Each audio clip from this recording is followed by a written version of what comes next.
En el capítulo anterior habíamos dejado abierta una cuestión trascendental. ¿Qué tenían Sócrates y Platón contra los agujeros de las flautas?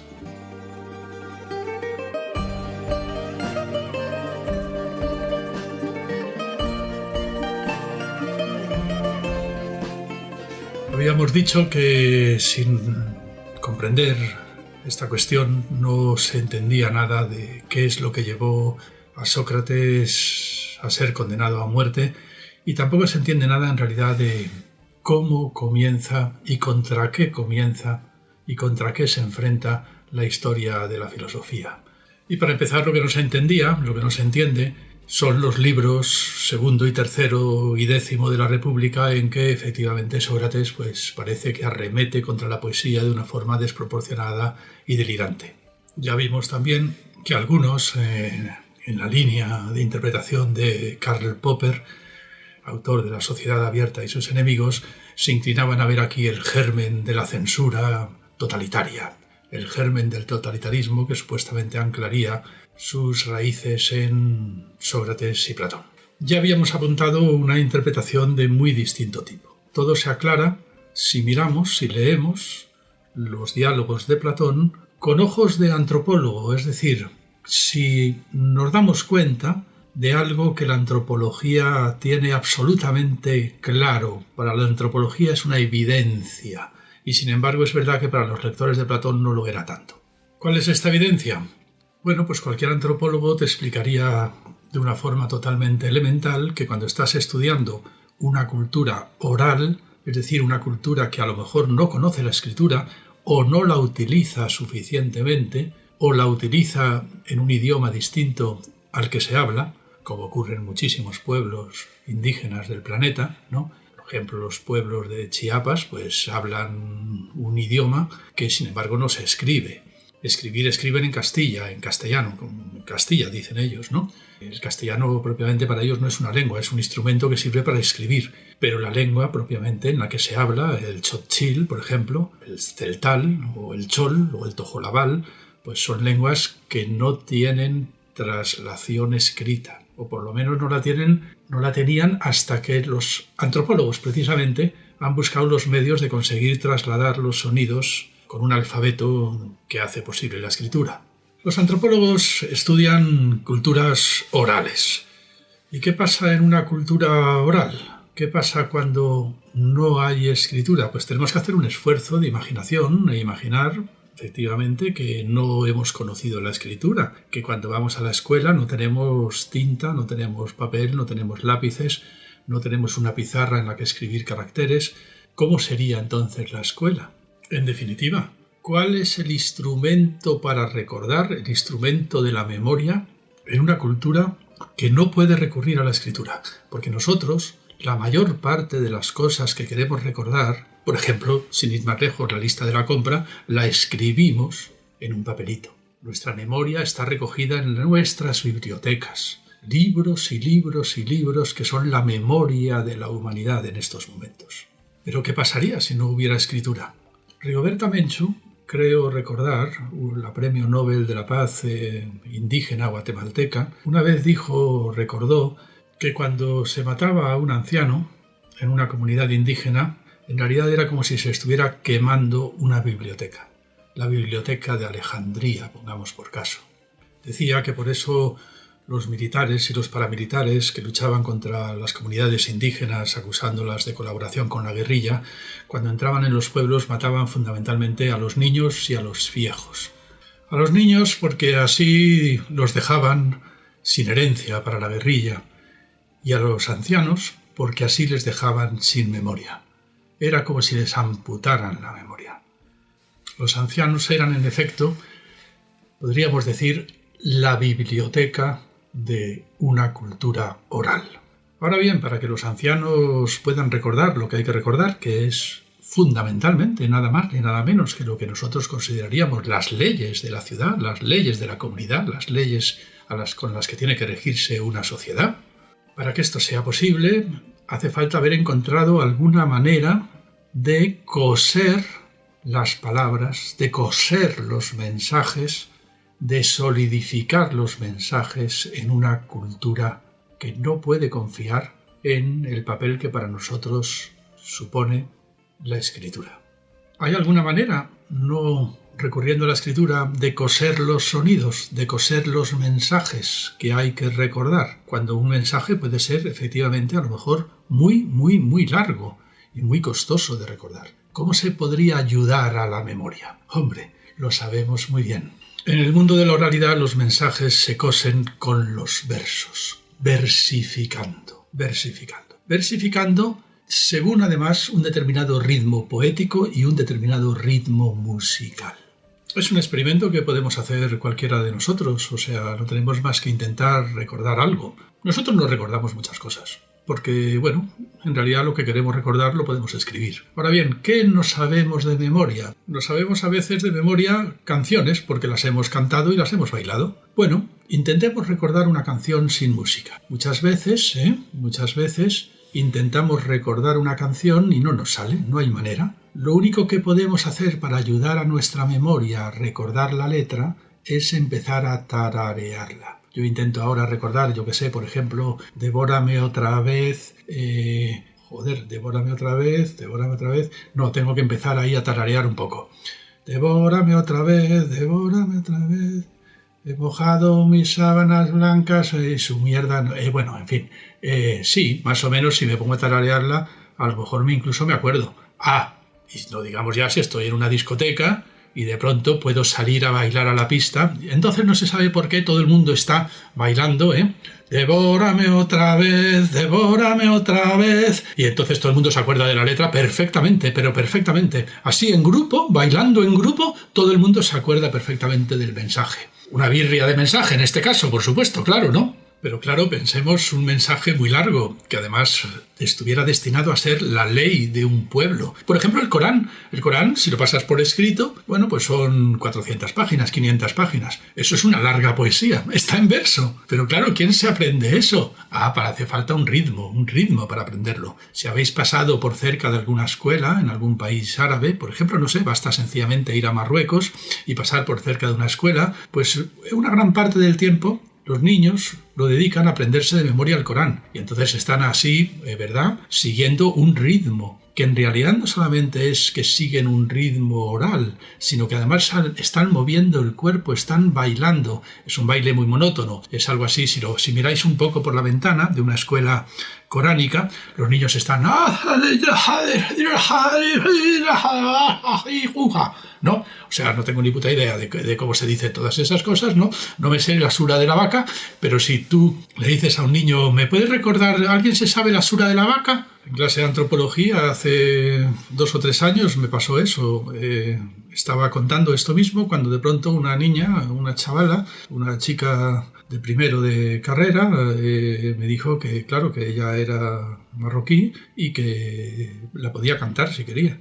Y se puso a cantarla. La cantó. Era una larga poesía cantada que ella se había aprendido de memoria. Ahora bien, era muy difícil que lo pudiera recordar si no fuera con el apoyo del ritmo musical, con el apoyo de la música. Y por supuesto, sin el apoyo del verso no habría manera de recordar absolutamente nada. Así es que ya veis, nos vamos acercando poco a poco a esto de las flautas. A ver qué es en realidad lo que Sócrates y Platón tenían contra las flautas.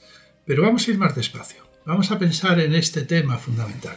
¿Qué instrumentos mnemotécnicos de apoyo para la memoria tiene la oralidad? Acabamos de mencionar 2. El verso, el ritmo, en realidad 3. La danza. El verso, el ritmo y la danza. Una cultura oral recuerda lo que hay que recordar a través del verso, el ritmo y la danza. Y lo que hay que recordar por antonomasia son las leyes. Eso es lo que fundamentalmente una comunidad tiene que recordar siempre. Las leyes, aquello que es necesario obedecer. Es decir, una cultura oral es una cultura que canta y baila sus leyes. Son leyes que tienen que ser cantadas y bailadas. De lo contrario, seguro que serían olvidadas de una generación a otra. Entre los que me estáis escuchando, quizás haya alguna persona de mi edad, o algo más mayor incluso, ¿no? Hace 50, 60 años, en la escuela todavía recordábamos algunas cosas cantando. Sí, ¿verdad? ¿Lo recordáis? Había unas cosas que fundamentalmente se cantaban siempre, que eran las tablas de multiplicar. Incluso he visto que mis hijos pequeños han aprendido las tablas de multiplicar también cantando. Lo que pasa es que con una música distinta a la que nosotros habíamos puesto a esas tablas, ¿no? Ahora las cantó, hace 20 años las cantó un payaso llamado Miliki, ¿verdad? Y bueno, pues es verdad que mis hijos se aprendieron las tablas de multiplicar con la música de Miliki. La música que nosotros utilizamos para nosotros los ancianos, los viejos, los mayores, ¿no?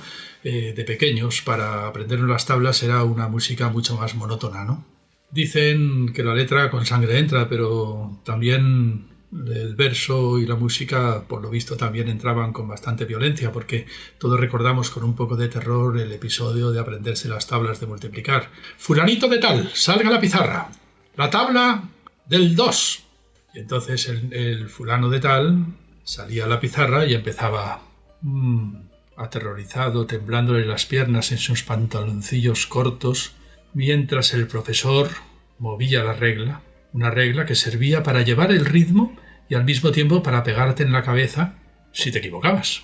2 por 1 es 2, 2 por 2, 4, 2 por 3, 6, 2 por 4, 8, 2 por 5, 10, 2 por 6, 12, 2 por... Bueno, era una canción. Y lo bailabas, lo bailabas. 2 por 1 es 2, 2 por 2, 4, 2 por 3, 6. No era desde luego una pieza de ballet, pero es un baile. En realidad nos aprendíamos algunas otras cosas también cantando y bailando, ¿no? También a veces venía el profesor con la regla y te decía: fulanito, a la pizarra, el Ebro. Y entonces tú cantabas el Ebro. Todavía me acuerdo un poco de eso. El Ebro. Nace en Fontibre, cerca de Reynosa, pasa por Logroño y Zaragoza, y así hasta que desembocaba en el Mediterráneo, después de muchos versos y muchas amenazas con la regla por si acaso te equivocabas. Así te podías aprender también la lista de los pueblos de Soria, que actualmente están casi todos vaciados. Pero en fin, nosotros al fin y al cabo cantábamos, pero también aprendíamos fundamentalmente escribiendo. Lo que tenemos que imaginarnos es una cultura oral que no conoce la escritura y que sencillamente todo lo que tiene que recordar lo tiene que recordar versificando y poniéndole música y bailando. Además, esto de hacer versos es cosa entre nosotros de poetas que normalmente suelen ser grandes genios como Federico García Lorca. Es una cosa reservada muy a los elegidos. Ahora bien, en una cultura oral no hay que ser un gran genio, sino todo lo contrario. Lo que hace falta es saber versificar cualquier cosa a toda costa con un ritmo bastante monótono para apoyar la memoria. Porque en este caso la poesía no es un arte que busque algo así como la belleza por la belleza, sino que lo que busca es coser los sonidos para poder recordar las leyes. Así es que lo importante es encontrar buenas técnicas de versificación. Y hay una técnica muy sencilla, muy elemental, muy fácil de practicar. Abrir por cualquier página la Ilíada o la Odisea. Son, en realidad, largas poesías. Lo que pasa es que en la traducción se pierde la rima. Solamente creo que Agustín García Calvo, este gran filólogo catedrático de griego en la Universidad Complutense, creo que hizo un esfuerzo de traducir la Odisea en verso. Otra cosa es que se entiende mucho peor así, ¿no? Aún así, se ve la huella del verso. ¿Cuál es la huella del verso que llama tanto la atención en las traducciones que no utilizan la rima? Leed cualquier pasaje. Aquiles, el de los pies ligeros, bajó de las cóncavas naves justo en el momento en que la aurora de los rosáceos dedos asomaba en el horizonte. ¿Qué es lo que nos llama la atención aquí? La gran cantidad de epítetos que hay. Aquiles nunca es Aquiles a secas. Siempre es Aquiles el de los pies ligeros. Ulises nunca es Ulises a secas. Es Ulises el prudente Ulises. La aurora a veces es la aurora, pero otras veces es la aurora de los rosáceos dedos. Las naves a veces son las naves, pero a veces son las cóncavas naves, y a veces son las negras naves, y a veces son las cóncavas y negras naves. El efecto a nosotros nos parece muy bonito, nos parece muy bello, pero en realidad todos estos epítetos, según descubrió Milman Parry, el maestro de Havelock, no son más que un procedimiento para construir versos de 16 sílabas. Si necesitas formar un verso de 16 sílabas y lo que tienes es un mensaje que dice que Aquiles bajó de las naves al amanecer, puedes alargar el mensaje diciendo Aquiles, el de los pies ligeros, bajó de las cóncavas y negras naves en la aurora de los rosáceos dedos. Y ahora ya tienes 16 sílabas. ¿Te faltan sílabas? Más epítetos. ¿Te sobran sílabas? Quitas epítetos. Así es que una memoria oral no puede recordar sin epítetos. Sin epítetos. Sería muy difícil, por ejemplo, este es un ejemplo que nos va a dar mucho que pensar, recordar algo así como que el cuadrado de la hipotenusa es igual a la suma de los cuadrados de los catetos, sin poner epítetos. En una cultura oral la hipotenusa nunca sería la hipotenusa, siempre sería algo así como la hermosa hipotenusa. Y los catetos nunca serían los catetos a secas, siempre serían algo así como los valientes catetos. Con lo cual, cuando ya tienes hermosas hipotenusas y valientes catetos, pues lo que tienes que decir es algo así como que la hipotenusa iba por el bosque, siendo como era hermosa, la hermosa hipotenusa iba por el bosque cuando de pronto se encontró con los valientes catetos. Que naturalmente, como suele ocurrir en estos casos, de una humanidad tan patriarcal como la que hemos vivido, pues aprovecharon para violarla. Es decir, lo que hemos montado ha sido una historieta. Hemos montado una historia brutal y trágica, una tragedia, más o menos épica. ¿Qué es lo que te pasa? Pues que cuando empiezas a poner epítetos te empieza a salir un relato. Un relato. Es decir, la memoria oral lo que recuerda son relatos. Recuerda relatos. Recuerda, como solemos decir, es una cosa tan obvia, tan evidente, que parece mentira que no saltara a la vista cuando se leía el libro segundo y tercero de la República. Recuerda mitos. Mitos. ¿Qué son los mitos? Pues relatos excepcionales, relatos muy antiguos, de un tiempo inmemorial y prestigioso que un pueblo necesita recordar para saber cuáles son sus leyes. Estos relatos inmemoriales y prestigiosos se cosen mediante el verso, mediante la música, mediante la danza y mediante la fuerza que tiene un relato. Se recuerda mejor lo que es interesante de recordar.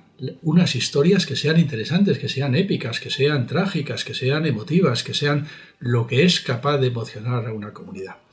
De esta forma, siempre hay una carga emotiva en estos relatos. Siempre hay la posibilidad de que el pueblo se identifique con los personajes que protagonizan el relato. Esta identificación también es un recurso mnemotécnico. Y podríamos seguir hablando de recursos mnemotécnicos. Es un tema muy estudiado. Un tema, por ejemplo, que todos hemos practicado alguna vez, ¿verdad? La exageración. Cuando un pescador pesca un pez de 10 centímetros, nunca dice que ha pescado un pez así, siempre dice que ha pescado un pez así. Siempre exagera un poco. No es por afán de mentir, sino más bien incluso por afán de decir la verdad, porque es verdad que él pescó un pez real así, pero un pez real así equivale a un pez imaginado así. O sea, quiero decir, un pez contado no es lo mismo que un pez real. Tú estás ahí a la luz de la luna intentando pescar y de pronto, bueno, se mueve el sedal, la luna en el mar riela mientras tanto, después de 3 horas de aburrimiento, de pronto resulta que sale un pez plateado que se agita. Bueno, tiene 10 centímetros, sí, pero es muy emocionante, es un pez real, es un pez impresionante. Esto lo vas a contar y lo que dices, he pescado un pez así, no consigues transmitir lo que realmente sentiste. Tú no quieres transmitir el tamaño del pez, como si fueras, no sé, como si quisieras levantar acta de cuánto medía exactamente ese pez. Lo que quieres es transmitir la emoción que sentiste. Y bueno, un pez real así produce una emoción igual que un pez contado así. Así es que el pescador siempre va a decir que pescó un pez así, no por mentir, sino por decir la verdad de cómo fue de grande su emoción, así de grande, no así, por supuesto. Pero bueno, este mensaje, si es lo suficientemente interesante, será transmitido a su vez. Oye, ¿sabes que Juanito ha pescado un pez así de grande? Bueno, en realidad ya tiene que ser así de grande. Ya no casi ni me cabe en la pantalla. Porque claro, no es lo mismo que Juanito te diga que ha pescado un pez así, a que tú digas que Juanito ha pescado un pez así, porque eso no interesa a nadie. Para que te interese a alguien, para que te escuchen, tienes que decir que Juanito ha pescado un pez así. Entonces sí, entonces te dicen, joder, sería un mero. O sea, pero qué enorme pez ha pescado Juanito. Oye, es impresionante, ¿eh? Se lo cuentas a tu madre al llegar a casa, joder, mi amigo Juanito ha pescado un pez así. Y naturalmente, pues la madre impresionada se lo contará inmediatamente a una vecina. Sacará la cabeza por la ventana y dirá, oye, ¿sabes que acaban de localizar una ballena en el puerto que la ha pescado Juanito? Y la vecina correrá a contárselo a su marido, pero naturalmente, para que su marido le preste atención, a su marido le importa una mierda las ballenas, lo que le va a decir no es que Juanito ha pescado una ballena, lo que le va a decir es que una ballena se ha tragado a Juanito. Y entonces el marido irá a su trabajo o al bar a contar que Juanito ha permanecido 7 días y 7 noches en el vientre de una ballena por haber desobedecido a Yahvé. Y este mensaje se solidificará porque resulta que por algún motivo a todo el mundo le interesa contarlo así. Digamos que, bueno, se recuerda lo que logra interesar, lo que ha logrado interesar, lo que ha logrado resistir el olvido. Y, por ejemplo, pues eso ha logrado resistir el olvido. Juanito permaneció 7 días y 7 noches en el vientre de la ballena, como Pinocho. O como Jonás, nos lo cuenta la Biblia. Ahora bien, si ese mensaje, además, se solidifica en verso, se le pone un ritmo musical, ese mensaje podrá ser recordado de generación en generación, si ha resultado lo suficientemente interesante para que las generaciones quieran recordarlo. Y bueno, pues podríamos seguir investigando otros recursos mnemotécnicos del mundo de la oralidad. Por ejemplo, la fiesta.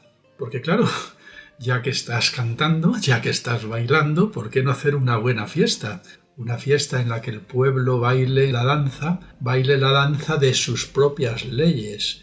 ¿Qué son las fiestas en las comunidades indígenas? Más que una manera de celebrar las leyes, una manera de aprenderse las leyes, una manera de recordar que tienen leyes y qué leyes son.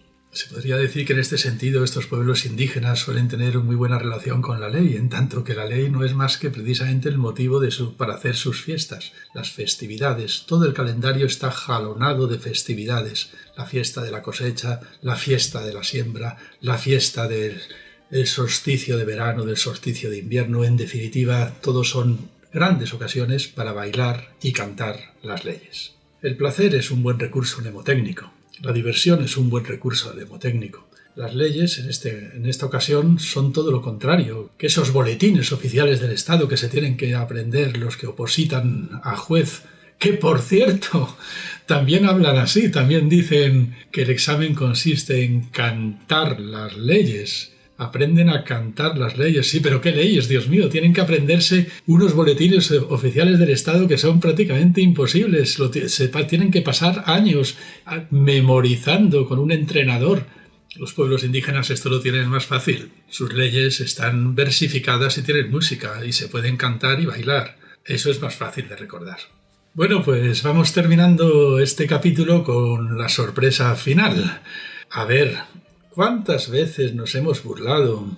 ¿Cuántas veces hemos oído a la gente burlarse de la utopía platónica, un poco incomprensible por demás, de que los filósofos deban gobernar? El modelo político de Platón, el rey filósofo. Libros quinto, sexto y séptimo de la República. La gente parece que se imagina que Platón quería poner a gobernar a los profesores de filosofía. Bueno, ya veremos que no tiene absolutamente nada que ver con ese tipo de cosa que se suele contar. Es un experimento político totalmente distinto. Ahora bien, para los que comienzan sonriendo sarcásticamente ante la ocurrencia platónica tan extravagante de que gobiernen los filósofos, habría que recordarles que los libros quinto, sexto y séptimo de la República están rodeados por el libro segundo, tercero y luego noveno y décimo, que son libros que están escritos contra un modelo político que debería de resultarnos bastante más extravagante todavía a nosotros, ¿no? El modelo político del rey poeta, porque efectivamente en una cultura oral son los poetas los que tienen el poder. Es la poesía, la letra de la ley. La poesía, el ritmo, la música, la danza, las flautas con sus puñeteros agujeros son la tinta y el papel de una cultura oral. No se entiende una mierda de lo que significa el modelo político del rey filósofo en Platón si no se tiene en cuenta que está levantado contra otro modelo político, el modelo político del rey poeta. Los poetas gobiernan, los poetas tienen el poder. El poder político y el poder educativo, porque la educación no puede consistir en otra cosa que en aprender a cantar y bailar. Cantar y bailar esos mitos, cantar y bailar esas leyes, cantar y bailar esos relatos. ¿Qué puede ser, en definitiva, una escuela sin escritura? Más que precisamente el acudir a las fiestas del calendario. Todavía no sabemos lo que significa ese modelo político de el rey filósofo. Pero por lo menos algo hemos avanzado. Ahora ya sabemos que no tenemos ni idea de qué significa, cosa que no está mal. Y también sabemos que era la forma de enfrentarse a otro modelo político que, anda, que si a nosotros nos parece extravagante el modelo del rey filósofo, anda que no debería resultarnos más extravagante aún, el modelo político del rey poeta. Un modelo político en el que la educación y la ley pasan a través de la poesía, dependen de la poesía. Porque para poder ser recordado algo hace falta versificarlo, cantarlo y bailarlo. Es fácil entender entonces el poder que tiene la poesía, el poder que tienen los poetas en una sociedad así. Y ahora quizás empezamos a sospechar que ya entendemos algo. Los poetas llevaron a los tribunales a Sócrates, llevaron a Sócrates ante la asamblea de los atenienses y pidieron la pena de muerte contra él. Joder, con la interpretación popperiana habitual estábamos ya pensando que a Platón le había dado un ataque de locura en el libro segundo y tercero de la República y se había puesto a tachar versos de Pablo Neruda o de Federico García Lorca porque no le terminaban de convencer, como cuando Stalin, por ejemplo, decía que no le gustaba no sé qué ópera que había compuesto Sostakovich, con gran peligro para la vida de Sostakovich, desde luego. O cuando de pronto en determinadas dictaduras se ha prohibido la música rock o el hip hop. Ahora ya vemos que no se trataba de eso, que se trata de algo completamente distinto. En una cultura oral, enfrentarte a los poetas no es enfrentarte a Miguel Hernández o Federico García Lorca o Pablo Neruda. En una cultura oral, enfrentarte a los poetas es enfrentarte al boletín oficial del Estado. Es enfrentarte a la letra de la ley y enfrentarte al sistema educativo en su conjunto. Proponer un sistema educativo que no pase por el ritmo, la música, la danza, un sistema educativo que no pase por esos relatos cantados que, bueno, en tanto que son cantados pueden resultar bastante divertidos y esto es la gracia que tienen, pero también es verdad que luego acaban cantándose cosas que son como para echarse a temblar. Como por ejemplo, yo que sé, que es un disparate que las mujeres nazcan con clítoris, así es que habrá que cortárselo. Los indígenas doguayos de Camerún se arrancan 2 dientes en un rito de iniciación. Barley, en este magnífico libro que fue El antropólogo inocente, que todo el mundo leyó porque era un verdadero bestseller, es divertidísimo, contando su investigación de campo, les preguntó una vez que por qué hacían eso. Naturalmente contestaron lo mismo que contestan siempre los indígenas, porque es bueno. Hacemos eso porque es bueno. ¿Pero por qué es bueno?, preguntó Barley. Porque lo hicieron los ancestros. ¿Y por qué lo hicieron los ancestros? Siguió insistiendo. Porque es bueno, le contestaron. Es un círculo antropológico muy conocido. Es bueno lo que hicieron los ancestros y los ancestros lo hicieron porque es bueno. Los que hayáis leído El antropólogo inocente recordaréis cómo continúa la cosa. Barley no se rindió, continuó insistiendo, les sugirió algo para retirarles de la lengua.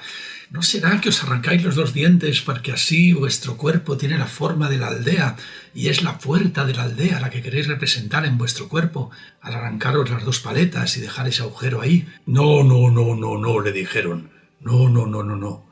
Es por si acaso alguna vez se nos queda la boca pegada para que nos puedan alimentar por el agujero. ¿Ah?, dijo Barley. ¿Y ocurre a menudo eso? Dijo, no ha ocurrido nunca, pero puede ocurrir, ¿no? De modo que para prevenir que pueda ocurrir una cosa que nunca ha ocurrido, pues se lleva desde tiempos inmemoriales arrancando 2 dientes a los adolescentes en un rito de iniciación.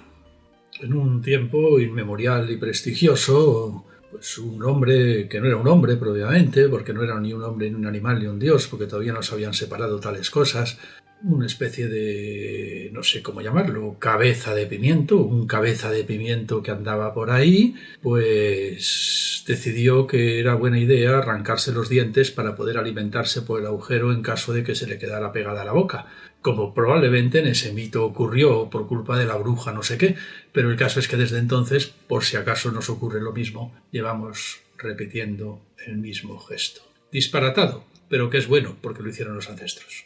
Otros pueblos se pelan el pene, bueno, los dobayos se pelan el pene de una forma, se lo pelan como si fuera un plátano, es decir, hasta la base, no solamente para dejar al aire el glande, como suele ser la circuncisión habitual, ¿no? Otros arrancan los dientes, otros se alargan las orejas, otros se cortan el clítoris, otros, en fin, hemos inventado de todos los seres humanos.